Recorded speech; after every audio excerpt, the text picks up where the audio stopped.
Christmas traditions the best? Cookies and hot chocolate, driving around to see all the Christmas lights and decorations that people put up on their houses, gift exchanges, Santa hats, caroling, waking up Christmas morning, of course, and unwrapping presents, Christmas dinner with family. You know, what are some of your favorite family holiday traditions? And here's another question for you. Through all the busyness of the season, do you have room for some new holiday traditions? Or at least to redefine some that you already keep? In this new series, New Season's Greetings, we'll be looking at some of the ways that we can redefine or refocus our Christmas season for the better. But first, to open our series and today's lesson, here's a game surrounding one of my favorite holiday Christmas traditions, decorating trees and putting them in your living room.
Enjoyed that little game there. Number 6 really got me with all those other plants and things coming out from the tree. I thought that was fake for sure. You know, one thing that I really like about Generation Z teens, and that's you if you're a teenager right now, is that you guys insist on authenticity or being real or legit. And so this lesson appeals to each of us to have an authentic Christmas, to get back to the core of what Christmas is really about. But just what exactly is that? Well, let me show you. I want to point you to a scripture from Isaiah. It's chapter 7, verse 14, and it says, "Therefore the Lord himself will give you a sign. The virgin will conceive and give birth to a son, and will call him Emmanuel." Well, what does the name Emmanuel mean? Well, let's turn to Matthew chapter 1, verses 22 and 23, which quotes Isaiah, but gives us a little bit more information. It reads, "All this took place to fulfill what the Lord had said through the prophet. The virgin will conceive and give birth to a son, and they will call him Emmanuel," which means God with us. That's it. That's what Christmas is all about. Did you catch it? Because it's easy to miss. Christmas is about God coming to be with us. You know, even people in Bible times with Jesus right in front of them sometimes missed this very point. Everywhere Jesus went, there were crowds that gathered, and there was excitement, there were festive meals, and all throughout the gospel accounts we read of Jesus showing up to a new town and someone insisting that he and his disciples come and have dinner. And sometimes it was with who you would expect the Son of God to be having dinner with, and sometimes it was who you would least expect the Son of God to be having dinner with. But it seems like everywhere he went, someone was hosting a dinner in his honor.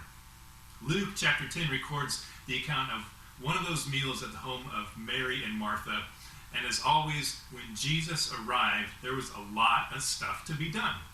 He came with a built-in crowd of at least 12, right? And people gathered around to hear him teach. Martha was concerned with being the perfect hostess, and she was focused on getting everything done that needed to be done. But her sister Mary wasn't. Luke chapter 10 verses 38 and 39 records, As Jesus and his disciples were on their way, he came to a village where a woman named Martha opened her home to them. She had a sister called Mary who sat at the Lord's feet listening to what he said.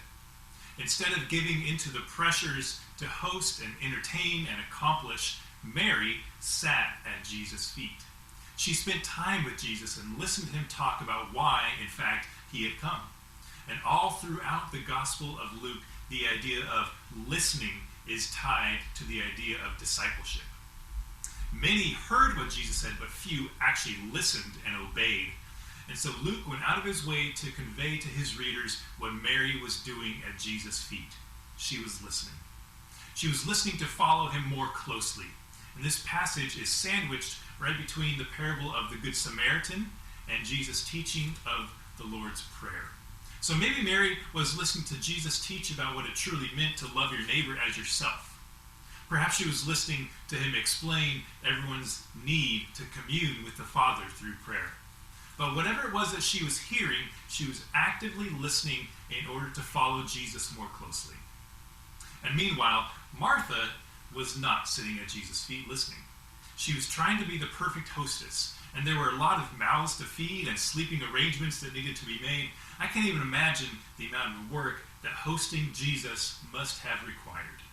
Luke, continuing on with the story, says, "But Martha was distracted by all the preparations that had to be made.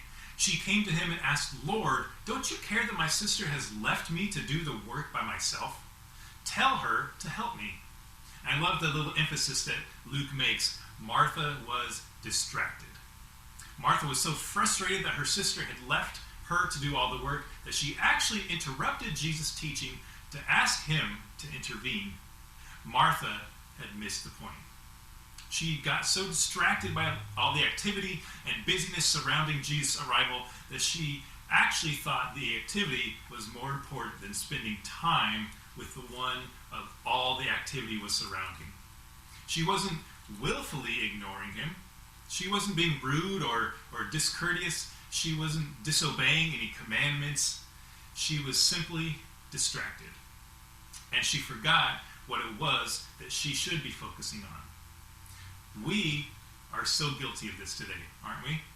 We can get fixated on getting the house just right for Christmas, or getting the perfect picture for the card, making sure that the perfect gifts are bought and under the tree, all the programs and services are attended. We think that the activity surrounding Jesus' arrival is more important than spending time with the one to whom we are celebrating. Jesus' loving reminder to Martha is probably the same thing that he would say to each of us. "Martha, Martha," the Lord answered, "you are worried and upset about many things, but few are needed, or indeed only one. Mary has chosen what is better, and it will not be taken away from her." You see, he didn't say that the things Martha was spending her time on weren't important or worthwhile. He just reminded her that there is something better than having things just right. Jesus is better. Time with him is better than a perfect feast, even if it's thrown in his honor. Time with him is better than a tidy house.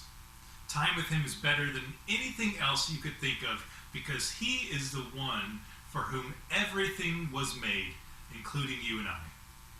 If Jesus wants to spend time with you, you stop everything and you sit down and you listen. And I think that was the hardest thing for Martha to learn. Martha was doing all that she was doing for Jesus, and yet he told her, "Mary has chosen what is better." You see, Martha's choice had not been bad. The things that she was working on were all good. It simply wasn't the best choice at the moment. Why? Because Jesus was there. Jesus was present right in front of her. And that is the meaning of Christmas, that God has come to be with us. So how do we do that? How do we choose what is better? How do we have a Mary, M-A-R-Y, Christmas? And I see what I did. You probably thought I had spelled that wrong, but it was intentional. M-A-R-Y, Christmas. And so here are 3 quick things that you can do to not be distracted by less important things this Christmas.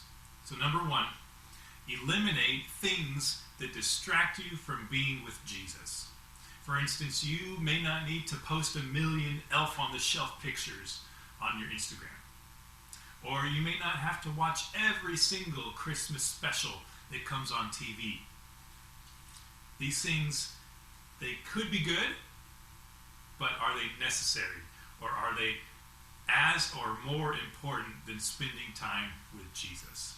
Number 2, put relationships first. You know, you can spend extra time with Jesus in your quiet time, and you can make it a point to be focused and mentally present in worshiping with him at church. But we also need to focus on relationships because Jesus was focused on relationships. We need to be there for close friends and family and neighbors because we are called to love as Jesus loved.